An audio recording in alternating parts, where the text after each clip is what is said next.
धनंजय दिलाएंगे बीजेपी को विजय, बाहुबलियों का भय।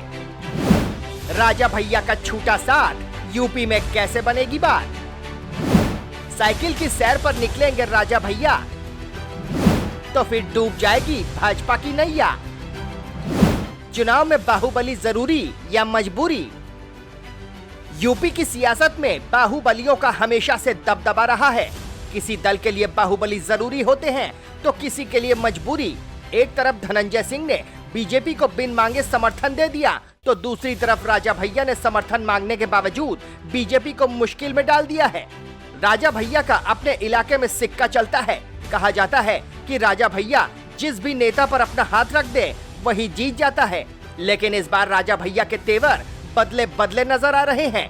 कल तक बीजेपी का गुणगान करने वाले राजा भैया आज बिफरे बिफरे नजर आ रहे हैं, तो कहीं दूसरी तरफ बीएसपी हैशटैग से शुरू हुई बाहुबली धनंजय सिंह की चुनावी यात्रा जीतेगा जौनपुर, जीतेगी बीजेपी पर शिफ्ट हो गया है। जौनपुर में धनंजय सिंह ने बीजेपी को समर्थन का ऐलान कर दिया है। आज हम चुनाव में हम औरों की तरह नहीं एकदम तटस्थ हैं। हम यहाँ पर आप लोगों को यही आग्रह करेंगे कि प्रदेश में एक अच्छी सरकार चल रही है, आप लोग भारतीय जनता पार्टी को वोट करें, समर्थन करें। और ऐसा नहीं हम लोगों की लड़ाई सरकारों। दरअसल धनंजय सिंह ने अपनी पत्नी श्रीकला को बीएसपी के टिकट पर चुनावी मैदान में उतारा था, लेकिन नामांकन के आखिरी दिन बीएसपी ने जौनपुर में खेला कर दिया।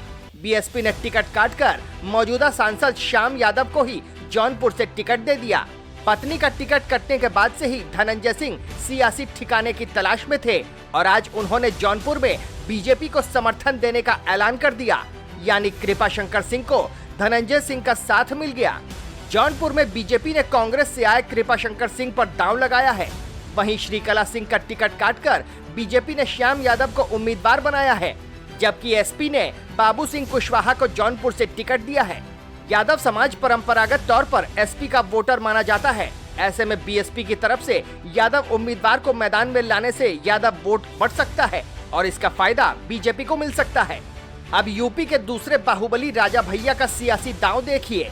यूपी की सियासत में ये तस्वीरें चर्चा में है, जब आज राजा भैया के घर बीजेपी के दिग्गज नेता हाजिरी लगाने पहुंच गए, जिनमें केंद्रीय मंत्री संजीव बालियान और कौशाम्बी से सांसद और बीजेपी उम्मीदवार विनोद सोनकर शामिल थे। यूपी की कौशाम्बी लोकसभा सीट पर राजा भैया का सियासी दखल है। यहाँ वोटरों की एक लंबी चौड़ी तादाद है, जो राजा भैया के कहने पर वोटिंग का मिजाज बदल देती है। राजा भैया की इसी ताकत को भांपते हुए बीजेपी समर्थन की उम्मीद जता रही थी, लेकिन राजा भैया फिलहाल बीजेपी के साथ की बजाय मध्य मार्ग की तरफ जाते दिख रहे हैं और राजा भैया का यह मध्य मार्ग कौशाम्बी में बीजेपी को परेशान कर सकता है। कौशाम्बी लोकसभा में विधानसभा की 5 सीट है। 2022 के विधानसभा चुनाव में 3 सीट समाजवादी खाते में गई थी, 2 सीट कुंडा और बाबागंज राजा भैया की पार्टी जीती थी। बीजेपी को एक भी सीट नहीं मिल पाई थी।